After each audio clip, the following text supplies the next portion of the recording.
তো গুরুজনের খাদ্যদ্রব্যের দিকে নজর দিতে নেই। মাফ করবেন প্রভু, বেটা শুধু খাবে আর ঘুমোবে। এই গুরুদেব নামের কলঙ্ক খালি ছাড়াচ্ছে।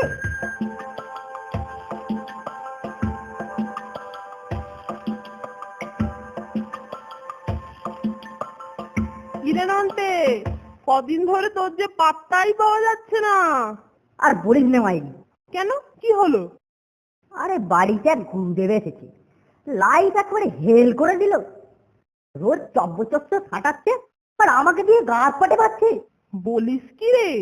হ্যাঁ রে ভাই, বাড়ির ঠ্যাঙানির ভয়ে মুখ বুজে সব সহ্য করি। চল তো মহাপ্রভুর একবারটি দর্শন করা যাক। চল।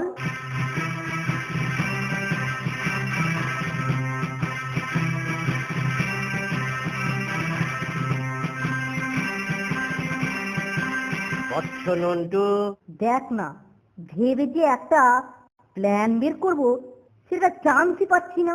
বৎস নন্টু, চালালো মাইরি, যাই প্রভু। ইটিকে বন্ধু। মিত্র, বাহ বাহ, নাম কি? ফোন দে। ফন্টু, বেশ বেশ। তোমরা দুই মিত্রতে মিলে আমার গাত্রমর্দন করবে। হ্যাঁ, আচ্ছা প্রভু। বৎস নন্টু, অগ্রে তুমি মর্দন আরম্ভ করো। এখন 1 ঘটিকা, অপরাহ্ন 3 ঘটিকা থেকে ফন্টু মর্দন আরম্ভ করবে। মর্দন করাচ্ছি প্রভু। যা চাইছি বোধহয় এখানেই তা পেতে পারি।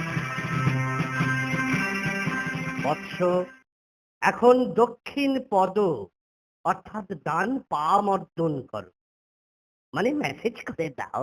আচ্ছা। এবার গাত্র মর্দন করো, অর্থাৎ গা মেসেজ করে দাও। ওম হরি। আজকালকার যুব সমাজের এ কি হাল! এরা শুদ্ধ বাংলা জানে না। হরি হরি। পেয়ে গেছি, আর এদিকে মর্দনেরও সময় হয়েছে। বৎস নন্টু, এবার তুমি বিশ্রাম গ্রহণ করে বৎস ফন্টুকে এখানে প্রেরণ করো। বৎস ফন্টু এসেছ?